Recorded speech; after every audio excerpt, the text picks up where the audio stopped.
Kemarin Timnas Indonesia akhirnya mengumumkan siapa-siapa saja pemain yang mendapatkan panggilan membela Timnas Garuda. Secara garis besar, pemain yang dipanggil adalah pemain lama atau langganan Timnas sebelumnya. Tapi ada juga beberapa pemain baru yang akhirnya kembali mendapatkan kesempatan. Nantinya mereka akan diandalkan untuk menjalani 2 pertandingan di babak ketiga kualifikasi Piala Dunia, masing-masing melawan Cina dan Jepang. Kini tugas berat akan dihadapi oleh trio PKL, yakni Pastor, Kluivert, dan Lanza. Tugas yang dimaksud adalah bagaimana caranya agar Indonesia bisa meraih hasil maksimal di 2 pertandingan sisa. Karena jika itu mampu dilakukan, maka peluang untuk lolos ke Piala Dunia akan terus berlanjut. Dan untuk itu inilah cerita di balik pemanggilan para pemain ke Timnas Indonesia. Dendam tak kekal. Pulau ini surga tapi penuh luka. Dada bergejolak, kamera tak bisa reda. Garuda di dada berkobar seperti api, tak bisa padam meski dunia hancur sunyi. Cakar menggores langit, ingin teriakan bebas. Semua gemuruh ini bicara tanpa batas. Langkah berat di tanah penuh duri tajam.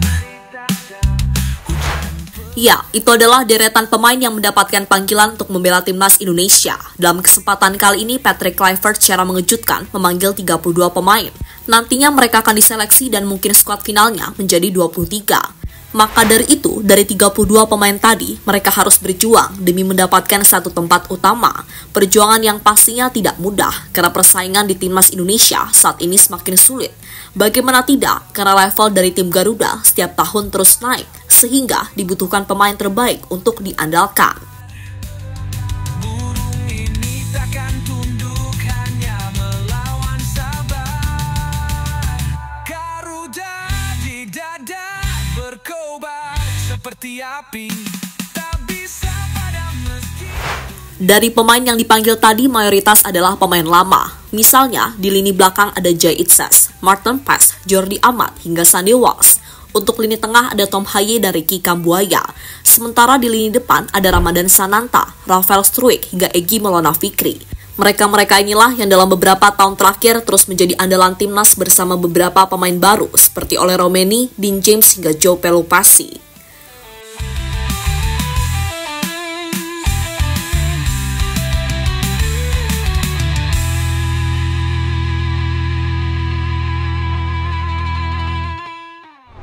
Untuk kejutannya, Patrick Kluivert memutuskan untuk kembali memanggil pemain yang sempat absen membela Indonesia. Mereka adalah Stefano Lillipali, Sayuri bersaudara, hingga bek kanan kesayangan Garnacho, yakni Asnawi Mangkualam.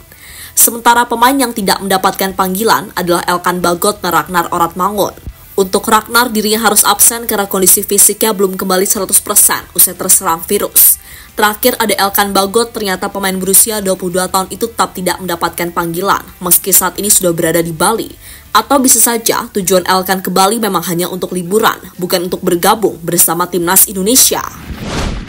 Nantinya semua pemain akan dikumpulkan untuk menjalani training camp di Bali. Pada sisi itulah seleksi akan dimulai. Selain untuk mencari 23 pemain terbaik, pemanggilan 32 pemain juga untuk berjaga-jaga jika seandainya ada pemain yang mengalami cedera. Soal ini sebelumnya sudah pernah dirasakan oleh Egy Maulana Fikri pada bulan Maret yang lalu. Waktu itu dirinya gagal bergabung ke Timnas karena mengalami cedera saat bermain untuk Dewa United. Dendam tak kekal. Pulau ini surga tapi penuh luka. Dada bergejolak, kamera tak bisa reda. Garuda di dada berkobar seperti api. Menanti pembuktian trio PKL bersama Timnas Indonesia. Dalam pertandingan melawan Cina, Timnas Indonesia harus kehilangan 2 pemainnya, yakni Martin Paes dan Marcelino Ferdinand. Mereka tidak bisa bermain karena harus menjalani hukuman akumulasi kartu. Untuk posisi Martin Paes, penggantinya kemungkinan besar adalah Emil Audero. Sementara pengganti dari Marcelino sampai saat ini sulit dipastikan, karena pemain di lini depan gaya bermainnya cenderung berbeda dari pemain Oxford tersebut. Mungkin yang cukup mendekati adalah Egy Maulana Fikri dan Rafael Struijk. Dibanding 2 pemain itu, Kluivert tampaknya bakal lebih memilih Egy, karena di musim ini dirinya bermain lebih baik dibandingkan dengan Struijk.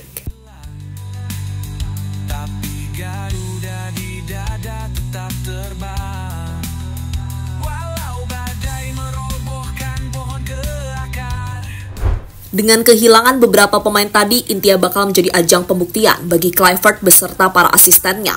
Untungnya, saat ini masih ada beberapa pemain yang bisa diandalkan. Jadi pelatih asal Belanda tersebut tak perlu risau, mengingat jumlah pemain yang dimiliki oleh timnas Indonesia sangatlah melimpah. Apalagi di skuad saat ini juga ada Stefano Lillipali yang juga bisa diandalkan. Bebas semua gemuruh ini, bicara tanpa batas.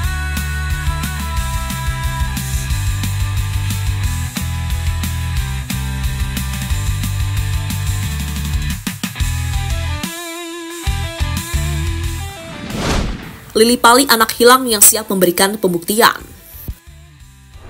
Khusus Lillipali meski sudah berusia 35 tahun, tapi kemampuan dan pengalamannya masih sangat dibutuhkan oleh tim Garuda. Soal performa nggak usah khawatir, karena dalam beberapa musim terakhir Lillipali selalu tampil bagus bersama Borneo. Untuk musim ini saja, pemain kelahiran Belanda tersebut mampu mencetak 5 gol dan 4 assist. Jumlah itu bisa saja bertambah jika Lillipali tidak diganggu oleh cedera, tapi yang pasti ia masih sangat layak untuk membela tim Garuda. Soal peran bermain, Lillipali bisa ditempatkan di lini depan, tepat di belakang oleh Romeni. Nantinya, Kluivert bisa memberikan kebebasan kepada Lillipali untuk mengacak-acak lini pertahanan dari timnas Cina. Itu berarti Lillipali juga bisa menjadi opsi pengganti dari Marcelino Ferdinand, sehingga menarik dinantikan duet terbaru di timnas Garuda, yakni antara oleh Romeni dengan Stefano Lillipali. Saat ditanya tentang membela timnas Indonesia, Lillipali sendiri selalu siap. Hal ini pernah dia katakan beberapa waktu yang lalu di depan awak media. Timnas Indonesia, asisten pelatih timnas Indonesia. Apakah kamu masih ingin sangat ingin kembali ke timnas Indonesia?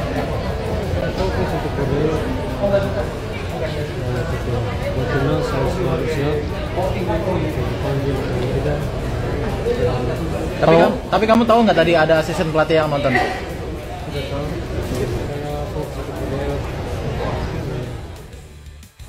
Reaksi media Cina dan ancaman pemecatan Ivankovic. Saat timnas Indonesia mengumumkan pemanggilan 32 pemain, hal ini langsung mendapatkan respon dari salah satu media Cina, yakni 163.com. Media tersebut mengaku tidak takut dengan komposisi pemain timnas sekarang. Alasannya adalah karena banyak pemain timnas Indonesia yang jarang mendapatkan kesempatan bermain dengan klub mereka masing-masing. Tapi tetap saja, paling tidak 32 pemain dari timnas Indonesia mampu membuat jajaran pelatih timnas Cina bingung, karena mereka bakal sulit menebak pemain mana yang akan diandalkan. Perlu diketahui meski tim Indonesia sudah mendatangkan pemain-pemain naturalisasi di segala aspek, sejumlah besar pemain yang bermain di Eropa tidak bisa mendapatkan menit bermain yang stabil di klub tersebut. Misalnya Shane Patinama yang piawai bermain sebagai bek kiri telah memutuskan kontraknya dengan klub Belgia, Aipan, pada awal Mei lalu, tulis 163.com pada artikel mereka. Sementara itu, meski tidak takut dengan skuad Indonesia, media Cina tersebut juga mengabarkan jika pertandingan melawan timnas bisa menjadi penentu nasib dari Branko Ivankovic. Intinya, jika kalah, maka Ivankovic harus dipecat dari jabatannya. Jika timnas Cina gagal lolos kualifikasi Piala Asia untuk Piala Dunia, secara teori kontrak antara Asosiasi Sepak Bola Cina dan Ivan dengan sendirinya akan berakhir. Mengenai siapa yang akan menjadi pelatih kepala tim nasional pada siklus persiapan baru, saat ini belum ada jawaban yang jelas. Tulis media Cina 163.com soal status Ivankovic.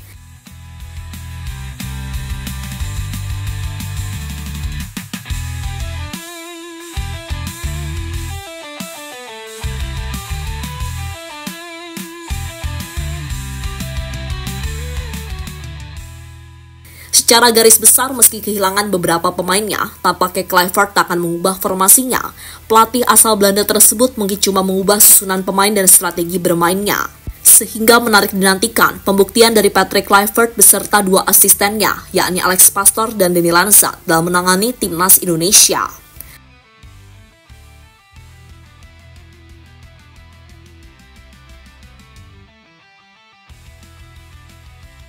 Jadi itulah pembahasan mengenai pertandingan antara timnas Indonesia melawan Cina di lanjutan babak ketiga kualifikasi Piala Dunia.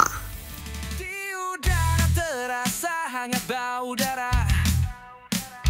Langit biru kini memerah serupa marah. Pijar di dada membakar tanpa bicara. Deru dengkam pun dalam bayang asa.